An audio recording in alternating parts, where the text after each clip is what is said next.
This is just the beginning. Job creation, national security, healthcare, free expression. And we already see it's job creation, not job reduction, not job elimination. Some authoritarian regimes have stolen and used AI to strengthen their military, intelligence, and surveillance capabilities, capture foreign data, and create propaganda to undermine other nations' national security. We just saw that a couple of weeks ago from some models that apparently created $5 million and stuff. That was not true. It's been created for many years, stealing data of other models to train your own models and then creating propaganda, dropping the stock market. So be careful what models you use, where they're coming from. If you aren't paying for the product, you are the product. I keep saying this to people. If something's free, be careful.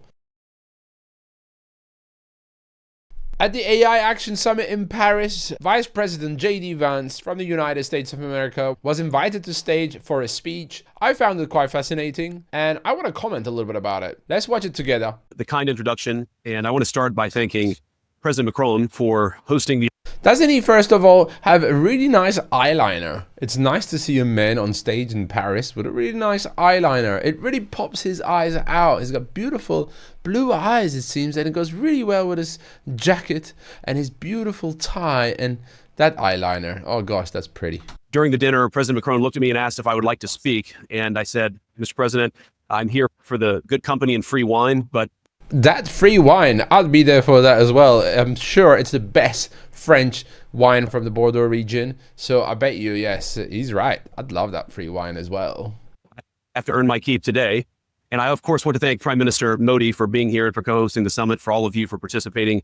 And I'm not here this morning to talk about AI safety, which was the title of the conference a couple of years ago. It's not about AI safety anymore. That was a couple of years ago. And yes, safety is still important, but we should not be fearing this AI. We should be embracing it right now. And this is why it's a great start of the speech. AI opportunity. AI opportunity. And the Trump administration believes that AI will have countless revolutionary applications in economic innovation. Countless. Absolutely. This is just the beginning. Job creation, national security, healthcare, free expression, and we already see it's job creation, not job reduction, not job elimination. Beyond. And to restrict its development now will not only unfairly benefit incumbents in the space, it would mean paralyzing one of the most promising technologies we have seen in generations. And with that in mind, I'd like to make 4 main points today.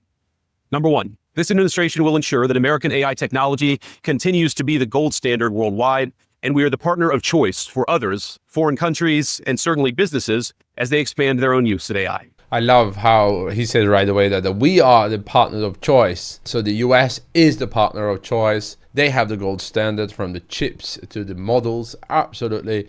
And I think that the rest of the speech as well, you'll see how subtly aggressive this speech is. Number 2, we believe that excessive regulation of the AI sector could kill a transformative industry just as it's taking off. And we'll make every effort to encourage pro-growth AI policies. And I like to see that deregulatory flavor make its way into a lot of the conversations this conference. Number 3, we feel very strongly that AI must remain free from ideological bias, and that American AI will not be co-opted into a tool for authoritarian censorship. Well, I did promise some people I wasn't going to get into politics with AI.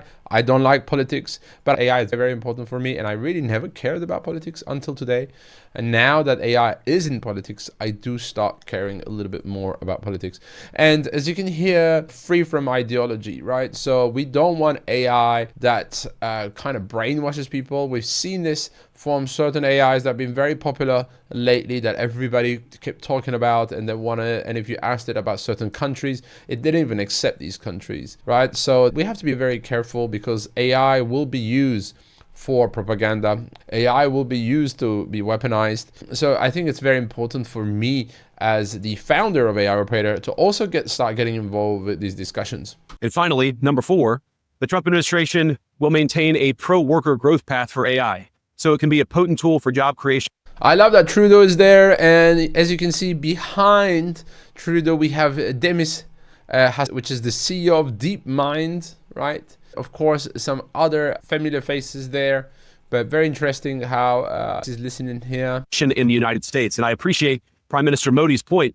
AI, I really believe, will facilitate and make people more productive. It is not going to replace human beings. It will never replace human beings. And I think too many of the leaders in the AI industry, when they talk about this fear of replacing workers, I think they really miss the point. AI, we believe, is going to make us more productive, more prosperous, and more free. AI will make us more productive, more prosperous, and more free. I 100% agree in this, and this is why my mission with AI operators to make sure that you all learn AI, every business learns AI and becomes AI first businesses, and that people transform into an AI first mindset. So I 100% agree with J.D. Vance here. The United States of America is the leader in AI, and our administration plans to keep it that way. I love this message. The United States is the leader in AI, and we want to keep it this way. And they will keep it this way. This is a big message. It's a subtle, aggressive message. It's not very aggressive, but it's subtly, hey, like we're the leader and we are going to stay the leader, and we'll do anything to make sure that we stay the leader. The U.S. possesses all components across the full AI stack, including advanced semiconductor design, frontier algorithms, and of course, transformational applications. The Trump administration will ensure that the most powerful AI systems are built in the U.S. with American-designed and manufactured chips. We are starting to see that technology won't be just imported and exported, but the US will be manufacturing. They're already manufacturing, but they will continue to manufacture, and they won't be buying potentially technology from abroad. Now, just because we're the leader doesn't mean we want to or need to go it alone, of course. And let me be emphatic about this point. America wants to partner with all of you. And we want to embark on the AI revolution before us with a spirit of openness and collaboration. But to create that kind of trust, we need international regulatory regimes that fosters the creation of AI technology rather than strangles it. And we need our European friends in particular to look to this new frontier with optimism rather than trepidation. I love that message to Europe, in Paris. It's to the European friends and all the EU AI acts, the regulations, the GDPRs, everything done to slow down this technology, to slow down any innovation. It's been going on for many years, and Europe can't continue this. And this is why from this AI Action Summit in Paris, we're getting some interesting messages, like the EU announcing $200 billion investment, like France announcing $150 billion investment themselves, right? And Europe needs to compete in this market, because if not, it's not just the US that will win, it's also other areas of the world. Yes, and sadly, we will see that prosperity will come from usage of AI. However, the Trump administration is troubled by reports that some foreign governments are considering tightening the screws on U.S. tech companies with international footprint. Now, America cannot and will not accept that, and we think it's a terrible mistake, not just for the United States of America, but for your own countries. This kind of sounds a little bit aggressive, that it's not going to accept, and I can already feel how the US would start new wars. I don't want to say that, but I said it. The AI future is not going to be won by hand-wringing about safety. It will be won by building, from reliable power plants to the manufacturing facilities that can produce the chips of the future. The power is definitely going to be a problem, and it is a problem already. He's right here. And also, obviously, manufacturing these chips and all the material needed for these chips as well. Now, at a personal level, what excites me most about AI is that it is grounded in the real and the physical economy. The success of the sector isn't just a matter of smart people sitting in front of a computer screen and coding. It depends on those who work with their hands. Even as robotics will change our factories, it will certainly make our healthcare providers better at treating diseases, but it will also depend on the data produced by those healthcare providers, by those doctors and nurses. In the US, I think they have a huge problem with healthcare, but that's another topic. But I do see the innovation in healthcare, in robotics. So that is going to remove some jobs, but I think that there's going to be so many other new jobs being created. So it's very interesting to hear this from J.D. Vance as well. I believe it will help us create and store new modes of power. And AI cannot take off unless the world builds the energy infrastructure to support it. The energy infrastructure to support it. This should be our focus. Now, it's my view that tech innovation over the last 20 years has often conjured images of smart people staring at computer screens, engineering in the world of bits. But the AI economy will primarily depend on and transform the world of atoms. Now, at this moment, we face the extraordinary prospect of a new the world of atoms and not the world of bits. Industrial revolution, one on par with the invention of the steam engine or Bessemer steel. One on par with the steam engine. And this is exactly what I say. I think AI is much bigger than even electricity.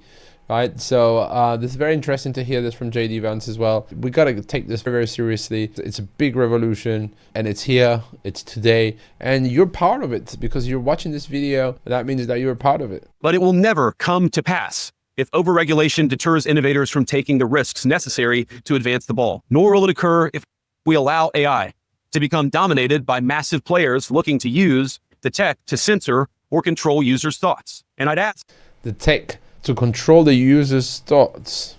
And I love what he's going to say next now. if you step back a moment and ask yourself, who is most aggressively demanding that we, meaning political leaders gathered here today, do the most aggressive regulation?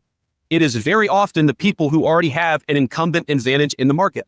In the US, we had AI image generators trying to tell us that George Washington was black or that America's doughboys in World War I were in fact women. That's funny because you have the CEO of Google, Sundar Pichai, everybody's there. And the image generation model, okay, maybe he's not saying that it was the Google model, but if you guys remember in the early days, we had Google generating some images of black Nazis and stuff like that. So that was very interesting times. Luckily, that was changed very quickly. And I love how J.D. Vance touches a point on that. Now, we laugh at this now, and of course it was ridiculous, but we have to remember the lessons from that ridiculous moment. And what we take from it is that the Trump administration will ensure that AI systems developed in America are free from ideological bias and never restrict our citizens' right to free speech. We can trust our people to think, to consume information, to develop their own ideas, and to debate with one another in the open marketplace of ideas. Incredible that you can just trust your whole people to do that, right? We sadly see, not just from the US, but all across the globe, that not everybody has the skills to make decisions, and I can manipulate you in a way that you make the decision that is not the right one. But again, this is why I think that we got to upskill ourselves very quickly to understand what AI is good at and not believe everything from the AI, but use the AI to get to the point that we want. So we use it to help us, to augment us, not to take over this high cognitive power as humans that we have. And this is why that I'm training people on this, training businesses on exactly having this AI first mindset. Now, we've also watched as hostile foreign adversaries have weaponized AI software to rewrite history, surveil users, and censor speech. This is hardly new, of course.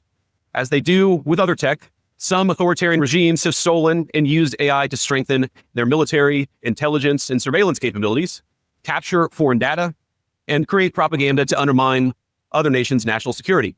And create propaganda. We just saw that a couple of weeks ago from some models that were apparently created at $5 million and stuff. That was not true. It's been created for many years, stealing data of other models to train your own models and then creating propaganda, dropping the stock market.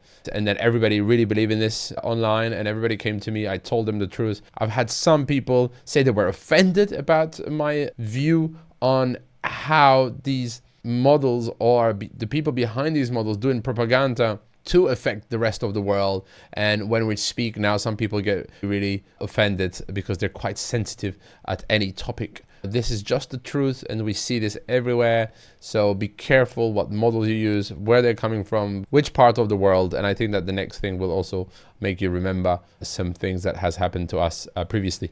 I want to be clear. This administration will block such efforts, full stop. We will safeguard American AI and chip technologies from theft and misuse, work with our allies and partners to strengthen and extend these protections, and close pathways to adversaries attaining AI capabilities that threaten all of our people. And I would also remind our international friends here today that partnering with such regimes, it never pays off in the long term. From CCTV to 5G equipment, we're all familiar with cheap tech in the marketplace that's been heavily subsidized and exported by authoritarian regimes. He keeps saying it, and we know which country that is without saying the name of the country. And that was the country that brought those models into the field and did propaganda and used all these LinkedIn content creators and YouTube content creators and many content creators, influencers or wannabe influencers, to scare the people or to use these free tools and to create these rage against the other models who were developed more expensively or the models that were charging for it, right? So be careful what you hear, what you see there. And yes, I am getting political. This is AI. I care about this topic. But as I know, and I think some of us in this room have learned from experience, partnering with them means chaining your nation to an authoritarian master that seeks to infiltrate, dig in, and seize your information infrastructure. Should a deal seem too good to be true, just remember the old adage we learned in Silicon Valley: if you aren't paying for the product, you are the product. If you aren't paying for the product, you are the product. I keep saying this to people. If something's free, be careful. That means that you are the product, right? You are the price to pay. We saw this also with some American companies before. We've seen it, what happened in voting in Cambridge Analytica. We see it today with other models coming out from certain parts of the world, from these authoritarian regimes, right? So again, AI, if it's free, there's something wrong.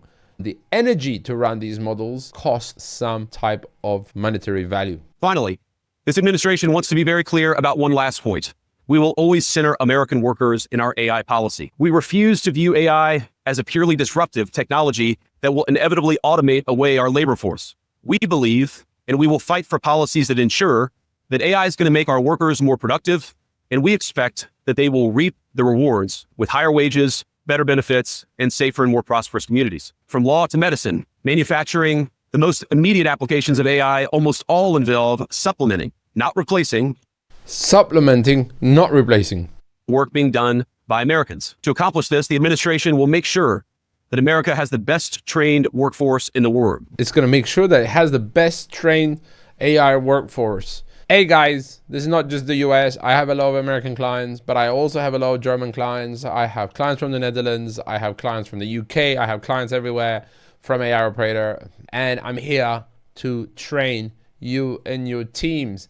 Take it now. While we have some time to train you and your team, it is time now to train your workforce to become an AI workforce. Schools will teach students how to manage, how to supervise, and how to interact with AI-enabled tools as they become more and more a part of our everyday lives. And as AI creates new jobs and industries, our government, businesses, and labor organizations have an obligation to work together to empower the workers, not just of the United States, but all over the world. And I love what it says about education. And yeah, the educational system is still very broken, still very old school. AI needs to get into the schools. It needs to get into the curriculum now. I'm an ex-professor at universities in Barcelona, and I'd love to get back into this topic. So this is, for me, also some food for thought. To that end, for all major AI policy decisions coming from the federal government, the Trump administration will guarantee American workers a seat at the table, and we're very proud of that. If we choose the wrong approach on other things that could be conceived of as dangerous, things like AI, and choose to hold ourselves back, it will alter not only our GDP or the stock market, but the very future of the project that Lafayette and the American founders set off to create. Now, this doesn't mean, of course, that all concerns about safety go out the window, but focus matters. And we must focus now on the opportunity to catch lightning in a bottle, unleash our most brilliant innovators, and use AI to improve the well-being of our nations and their peoples. With great confidence, I can say it is an opportunity that the Trump administration will not squander. And we hope everyone convened here today feels exactly the same. Thank you, and God bless you all. Great speech from J.D. Vance. And yes, focus matters. And this is why we at AI Operator and myself, I give you my word that my mission is to train all workers at the moment in companies that I work with, but also to start creating programs for educational system for anyone to get these AI skills. This is also what I'm doing with this YouTube channel. So please, if you like what I do, make sure to hit like, subscribe, follow me on different channels, like LinkedIn, support it. My mission is clear, is to help you all have these AI skills. And I'm not going to say God bless you all, but may AI bless you all.